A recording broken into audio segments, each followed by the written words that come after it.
Kevin Costner se tient au milieu du plateau, la mâchoire crispée, les poings serrés, fixant Clint Eastwood devant toute l'équipe. Aucun acteur n'avait jamais fait ça à Clint Eastwood de toute sa carrière de réalisateur. Mais Eastwood n'a pas élevé la voix. Il a regardé la plus grande star de cinéma du monde et a prononcé 6 mots qui l'ont glacé sur place. Pour comprendre pourquoi ces mots ont frappé si fort, il faut savoir ce qu'Eastwood avait fait 30 minutes plus tôt. On a appelé Costner sur le plateau. Il n'était pas prêt. Il a demandé à Eastwood d'attendre. Eastwood s'est tourné vers son équipe et a dit « Trouvez sa doublure. Mettez-lui une chemise. » Ils ont tourné la scène sans Costner. Sa doublure apparaît dans le montage final, et Costner ne l'a découvert qu'en voyant les images. Et ce n'était pas un acteur inconnu qu'Eastwood venait d'humilier. En 1993, Kevin Costner était la plus grande star de la planète. 2 ans plus tôt, il avait remporté l'Oscar du meilleur film et du meilleur réalisateur pour Danse avec les loups. L'année précédente, Bodyguard avait rapporté 400 millions de dollars. Les studios se battaient pour lui. Les réalisateurs suppliaient de travailler avec lui. Et Costner le savait. Il était habitué à des tournages qui avançaient à son rythme. Plusieurs prises. Du temps pour se préparer. La liberté de perfectionner chaque scène. Clint Eastwood était l'exact opposé. Une prise, parfois 2. Si vous n'étiez pas prêt quand il disait « action », il passait à autre chose sans vous. En 30 ans de carrière, son directeur de la photographie disait ne l'avoir jamais vu élever la voix sur un plateau. Jamais vu la moindre dispute. Alors pourquoi Kevin Costner a-t-il cru qu'il pouvait changer ça? Tout a commencé par un coup de téléphone à Eastwood. Un monde parfait devait être un thriller criminel sur un fugitif en cavale à travers le Texas des années 1960. Eastwood accepta de réaliser, mais n'avait aucune envie de jouer. Il venait de remporter 2 Oscars pour Impitoyable. Rester derrière la caméra lui paraissait bien plus simple que de tout faire à la fois. Son premier choix pour le rôle principal était Denzel Washington. Mais Costner voulait le rôle.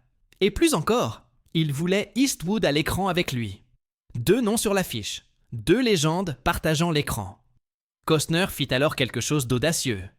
Il s'assit avec le scénariste et réécrivit de fond en comble le personnage d'Eastwood. Il le rendit plus complexe, lui donna plus de temps à l'écran, le rendit impossible à refuser. Eastwood lut le nouveau scénario et accepta de jouer. Costner obtint exactement ce qu'il voulait. Mais il n'avait pas compris ce qu'il venait de signer. Dès le premier jour, le plateau semblait étrange. Costner aimait se préparer, travailler avec des coachs de diction, répéter les scènes de plusieurs façons, prendre le temps de trouver le personnage. Eastwood, lui, n'attendait personne. Sa règle était simple, connaître son texte, atteindre sa marque, faire le travail. Une prise. On avance. C'est ainsi qu'il avait tourné près de 20 films sans jamais dépasser le budget ni le calendrier. Costner n'avait jamais travaillé de cette manière. Sur Danse avec les loups, son propre film, la production avait pris des mois de retard. Sur Bodyguard, les scènes étaient refaites encore et encore, jusqu'à être parfaites. Mais ce n'était pas le plateau de Costner. C'était celui d'Eastwood. Et les plateaux d'Eastwood avançaient comme un train. Soit vous suiviez le rythme, soit vous restiez sur le quai. Costner allait l'apprendre à ses dépens. Le tournage se déroulait au Texas. La production avançait vite, exactement comme Eastwood l'aimait. Puis vint l'appel pour une scène simple. Costner marchant à travers un champ. Rien de compliqué. Juste du mouvement. De l'atmosphère. L'équipe était prête. Les caméras installées. Eastwood demanda son acteur principal. Le message revint de la loge de Costner. « Je ne suis pas prêt ». Eastwood ne demanda pas une seconde fois. Il se tourna vers son équipe et prononça 7 mots qui allaient tout changer. « Trouvez sa doublure. Mettez-lui une chemise. » Ils habillèrent la doublure, lancèrent les caméras et tournèrent la scène sans Kevin Costner. Et ces images entrèrent dans le montage final du film. Costner sortit de sa loge, prêt à travailler. Eastwood le regarda et dit « Laisse tomber, on passe à autre chose. » Costner resta figé. Il demanda si Eastwood venait vraiment de tourner la scène avec sa doublure. C'est alors qu'Eastwood prononça les 6 mots qui le réduisirent au silence. « On me paie pour brûler de la pellicule !» Le plateau devint muet. Plus personne ne bougea. Costner avait un choix, partir ou se battre. Il se battit. Ce qui suivit fut la seule dispute que quiconque ait jamais vue sur un plateau de Clint Eastwood. Costner s'approcha de lui, furieux. Lui dit qu'il n'avait pas le droit de tourner sans son acteur principal, que la scène lui appartenait, pas à une doublure qui portait simplement sa chemise. Eastwood ne broncha pas, n'éleva pas la voix. Il dit à Costner que la scène était faite, que le film avançait, et que s'il voulait continuer à travailler, il ferait mieux d'être prêt quand on l'appelait. C'était tout. Pas de cris, pas de menaces, juste Eastwood rendant une chose parfaitement claire. Le planning ne s'arrêtait pour personne, pas même pour Kevin Costner. Costner recula. Le reste du tournage se termina à l'heure. Dans le budget, exactement comme tous les autres films d'Eastwood. Mais quelque chose avait changé entre eux. Ils ne retravaillèrent jamais ensemble. Un monde parfait sortit en salle, en novembre 1993. Les critiques furent élogieuses. Ils saluèrent la performance de Costner, l'une des meilleures de sa carrière. La profondeur émotionnelle, la retenue. Cette manière de jouer un criminel auquel on ne pouvait s'empêcher de s'attacher. Certains critiques dirent que c'était le film le plus sous-estimé d'Eastwood en tant que réalisateur. D'autres parlèrent d'un chef-d'œuvre caché à la vue de tous. Une revue française alla encore plus loin. Elle le désigna meilleur film de 1993. Devant La liste de Schindler. Devant Jurassic Park. Devant tout ce qu'Hollywood avait produit cette année-là. Une publication française disant à l'Amérique que 2 de ses plus grandes stars avaient créé de l'art et que l'Amérique ne l'avait pas vu. Mais le public américain ne se déplaça pas. Le film ne rapporta que 31 millions de dollars sur le territoire national. Une déception pour 2 des plus grands noms d'Hollywood réunis à l'écran. Malgré tout, personne ne blâma Eastwood. Il venait de remporter l'Oscar du meilleur film. Sa réputation était intouchable. Un film en demi-teinte ne pesait rien face à un tel héritage. Il faisait des films depuis avant la naissance de la plupart de ses critiques. Un faux pas ne le définissait pas. Costner n'eut pas cette chance. Les murmures commencèrent. Peut-être que Danse avec les loups était un accident. Peut-être que Bodyguard n'était que Whitney Houston. Peut-être que Costner n'était pas la valeur sûre que tout le monde croyait. Peut-être qu'Hollywood s'était laissé duper par un joli visage et une bonne année. La presse qui l'avait porté au nu était désormais prête à le démolir. C'est comme ça qu'Hollywood fonctionne. Ils adorent une ascension. Mais ils aiment encore plus une chute. Et Costner était monté si vite, si haut, que la chute allait être spectaculaire. Mais voilà ce que la plupart des gens ont manqué à propos de ce qui s'est passé sur ce plateau. Les 6 mots d'Eastwood n'étaient pas une insulte. C'était un avertissement. Reste à ta place. Fais confiance au réalisateur. Ne gaspille pas le temps. Le planning ne se plie à personne, pas même à la plus grande star du monde. Le film est plus grand que toi. La production est plus grande que tes états d'âme. Arrive prêt ou sois laissé derrière. C'est ainsi qu'Eastwood avait survécu 40 ans à Hollywood. C'est ainsi qu'il avait réalisé près de 20 films sans une seule catastrophe de production. Aucun dépassement de budget, aucun cauchemar de planning, aucune querelle publique avec des acteurs ou des studios, aucune histoire de chaos sur les plateaux qui fuitent dans la presse. Il savait quelque chose que Costner ignorait. Le talent te fait entrer dans la pièce. La discipline t'y maintient. À Hollywood, tous les acteurs ont du talent. C'est la base, le droit d'entrée. Ceux qui durent, ceux qui bâtissent des carrières sur plusieurs décennies, comprennent quelque chose de plus profond. Ils arrivent à l'heure. Ils font confiance au processus. Ils savent que le film est plus important que leur ego. Ils savent qu'une centaine de personnes attendent pendant que toi, tu es assis dans ta loge à te préparer. Eastwood avait appris cette leçon des décennies plus tôt sur le tournage de Rawhide. 8 saisons de télévision. Un épisode par semaine. Aucun temps pour les caprices artistiques. Tu connaissais ton texte, tu atteignais ta marque, et on avançait. C'est comme ça que fonctionnait la télévision. C'est comme ça qu'Eastwood a travaillé toute sa vie. Cette discipline l'a porté pendant 60 ans dans l'industrie. 4 Oscars, 40 films en tant que réalisateur. Un héritage qui survivrait à tous ceux qui se trouvaient dans cette pièce. Costner a entendu ces 6 mots, mais il n'en a pas tiré la leçon. Et ce qui s'est passé ensuite l'a prouvé. L'année suivante. Un monde parfait, Costner a joué dans Wyatt Earp, un western épique de 3 heures. Sa chance de prouver que Danse avec les loups n'était pas un coup de chance. Sa chance de s'imposer comme le nouveau roi du western américain. Le film s'est fait écraser au box-office par Tombstone, un projet que Costner avait justement abandonné pour faire sa propre version de l'histoire. Kurt Russell incarnait Wyatt Earp dans Tombstone. Un budget 2 fois moindre, 2 fois plus d'éloges. Costner a regardé depuis la touche, un film qu'il avait refusé surpasser celui qu'il avait choisi. Mais cet échec n'était rien comparé à ce qui allait suivre. En 1995, Kevin Costner sort Waterworld et tout ce qu'Eastwood l'avait averti d'éviter se réalise. Le réalisateur était Kevin Reynolds, un homme avec qui Costner avait déjà travaillé 3 fois. Fandango, Robin des Bois, Prince des voleurs, Rapa Nui. Ils n'étaient pas seulement des collaborateurs, ils étaient amis.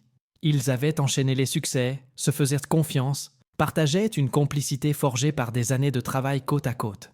Cette amitié n'allait pas survivre à ce film. Dès le premier jour, Costner s'est battu pour le contrôle.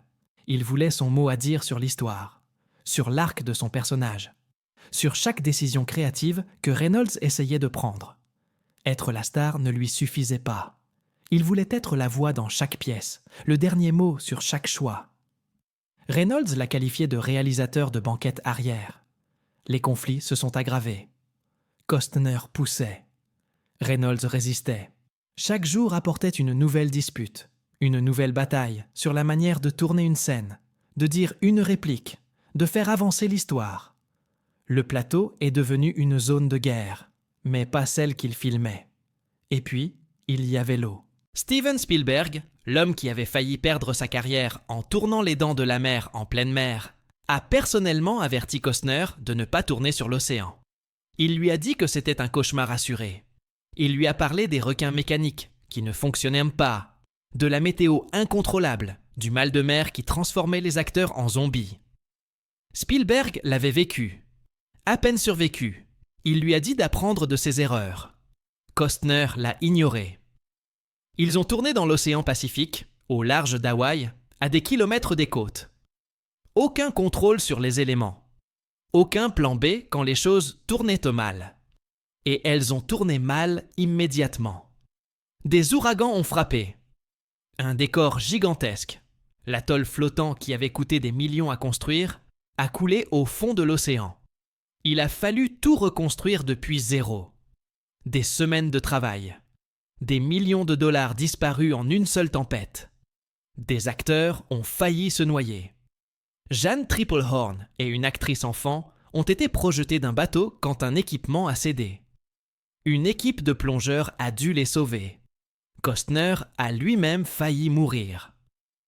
Une tempête est survenue, alors qu'il était attaché à un mât pour une scène. Sa ligne de sécurité a rompu. Il s'est retrouvé suspendu dans le vent, les vagues s'écrasant autour de lui, pendant qu'une équipe de secours tentait désespérément de l'atteindre. Ils l'ont tiré de l'eau juste à temps.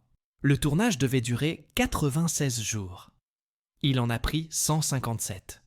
Costner a travaillé 6 jours par semaine pendant 5 mois d'affilée. Son mariage s'est effondré pendant le tournage. Les tabloïds ont relayé des histoires sur sa vie privée.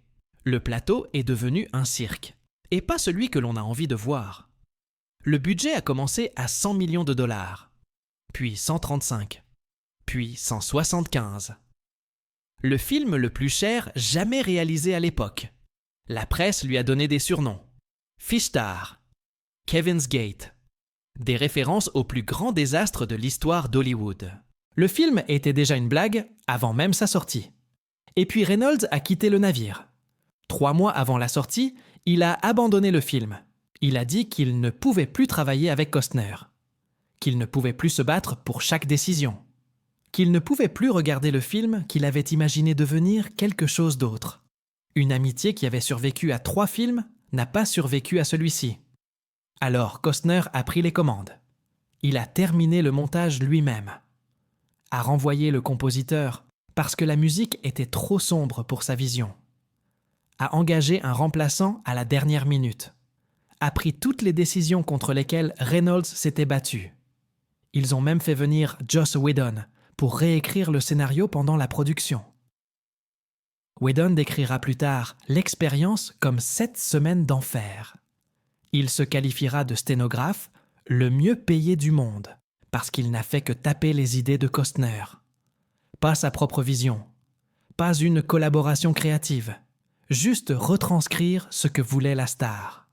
C'était exactement tout ce qu'Eastwood avait mis en garde.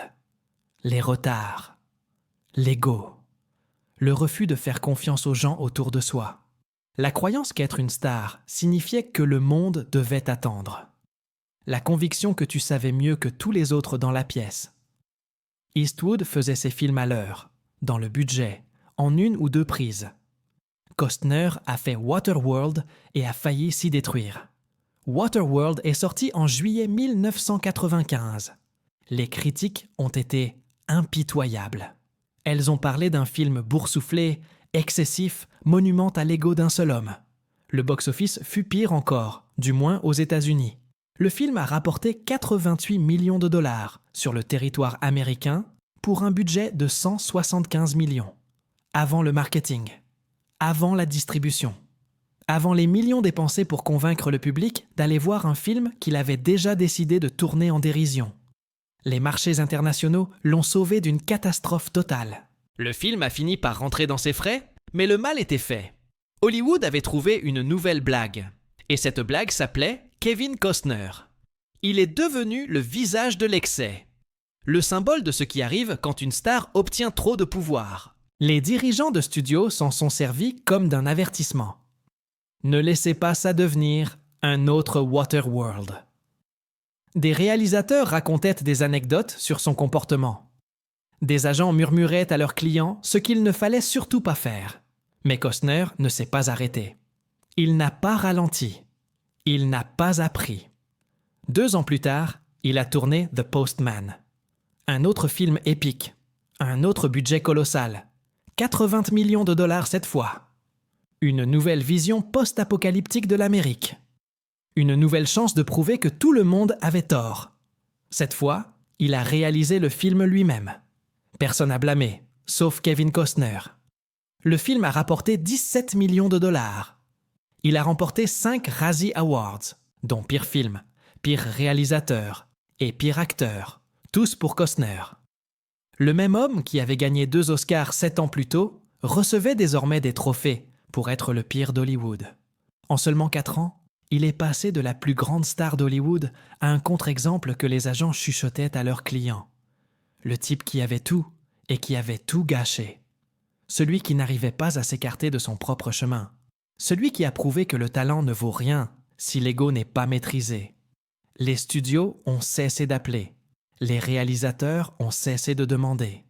L'homme qui pouvait autrefois choisir n'importe quel projet se battait désormais pour trouver du travail.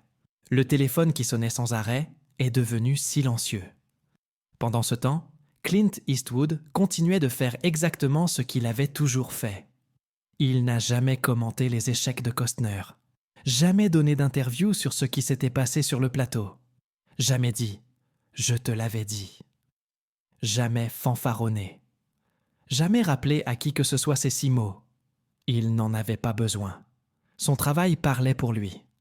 Pendant que Costner se noyait sous les mauvaises critiques et les Razzie Awards, Eastwood continuait à faire des films.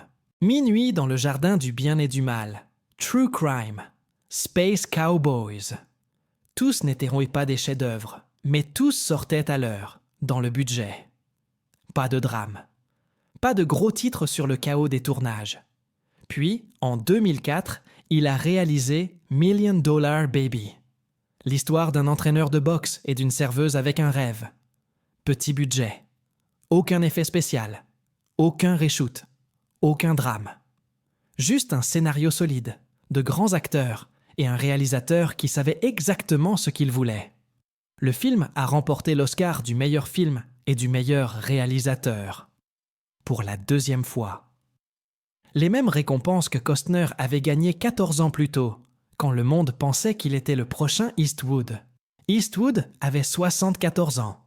La plupart des réalisateurs 2 fois plus jeunes tueraient pour un seul Oscar. Lui en avait 4, et il n'avait pas fini. 4 ans plus tard est arrivé Gran Torino. Eastwood y incarnait un vétéran raciste de la guerre de Corée, qui apprend à voir le monde autrement. Une petite histoire de rédemption et de changement. Le film a été tourné en 33 jours. Aucun retard. Aucune dispute. Aucun ego qui s'entrechoque. C'est devenu son plus grand succès au box-office en tant qu'acteur principal. 270 millions de dollars dans le monde. Puis est venu American Sniper, l'histoire de Chris Kyle, le tireur d'élite le plus meurtrier de l'histoire militaire américaine. Une production maîtrisée, un tournage précis, un immense succès, 547 millions de dollars dans le monde. Le film de guerre le plus rentable de l'histoire américaine. Réalisé par un homme de 84 ans qui arrivait toujours à l'heure, chaque jour. À 94 ans, Eastwood a sorti Juror No. 2. Toujours réalisateur, toujours dans les délais, toujours sous le budget, toujours fidèle à sa méthode. Toujours en train de prouver que la méthode qu'il utilisait depuis 1971 était la seule qui comptait. La même qu'il avait essayé d'enseigner à Kevin Costner en 1993. Une prise. On avance. Ne perds pas de temps. Le film est plus grand que n'importe quelle star. Certaines leçons viennent des mentors. D'autres s'apprennent en observant. D'autres encore s'apprennent par l'échec. Costner a dû apprendre à la dure. Il a fini par revenir. Il lui a fallu 10 ans. Une décennie de rôles plus modestes, de films plus discrets, de projets sans budget à 100 millions, ni armés de publicistes. Il a dû reconstruire depuis zéro. Prouver qu'on pouvait à nouveau lui faire confiance. Prouver qu'il avait changé. En 2003, il a réalisé et joué dans Open Range, un western à l'ancienne. Effets pratiques, décors réels, pas de guerre d'ego, un budget raisonnable, un tournage terminé à temps, des collaborateurs laissés libres de faire leur travail. Les critiques ont adoré. Le public est venu. Ça ressemblait à une rédemption. Puis est arrivé Yellowstone, une série télévisée sur une famille de ranchers du Montana qui se bat pour survivre. Costner y jouait le patriarche, un homme prêt à tout pour protéger ce qu'il a construit. La série est devenue un phénomène. Des millions de spectateurs. Un impact culturel. Plusieurs spin-offs. Costner était de nouveau pertinent. Plus une blague. Plus un avertissement. Une star. Mais même ça n'a pas duré. Des informations ont émergé sur des tensions avec le showrunner. Des conflits de planning. Costner voulant plus de contrôle. Costner quittant la série avant la dernière saison. Les mêmes schémas qui le poursuivaient depuis 30 ans réapparaissaient au moment le plus important. Certaines personnes changent. D'autres apprennent juste à mieux se cacher. Clint Eastwood n'a jamais eu besoin de comeback, parce qu'il n'est jamais tombé. Il n'a jamais eu besoin de rédemption, parce qu'il n'a jamais perdu sa voix. Il a simplement continué à travailler, à être présent, à faire des films à sa manière, une manière qui fonctionnait depuis avant la naissance de Kevin Costner. Alors, qui avait raison? La réponse a toujours été évidente. Il a juste fallu 10 ans à Costner pour la comprendre. On me paie pour brûler de la pellicule. 6 mots, rien de plus. Mais ces 6 mots contenaient tout ce que Costner devait savoir pour survivre à Hollywood. Le planning n'attend pas. La caméra se moque de tes sentiments. L'équipe a une famille qui l'attend à la maison. Et aucun talent ne te sauvera si tu ne sais pas t'écarter de ton propre chemin. Eastwood l'avait compris dès le premier jour. Il a bâti une carrière de 60 ans là-dessus. Gagné 4 Oscars grâce à ça. Gagné le respect de chaque acteur, réalisateur et producteur qui a travaillé avec lui. Costner a dû tout perdre pour l'apprendre. Voir sa carrière s'effondrer. Passer 10 ans dans le désert. reconstruire à partir de rien. Et c'est ça, la différence entre une légende et un avertissement. L'un a écouté la leçon dès la première fois, l'autre a dû la vivre.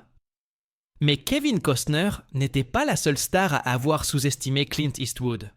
Il y a eu une autre confrontation, des années plus tard, avec un réalisateur tout aussi célèbre. Un homme qui a accusé Eastwood de quelque chose de si grave que cela a divisé Hollywood en deux. La réponse d'Eastwood ? 3 mots qui ont déclenché une guerre. Cette histoire vient ensuite,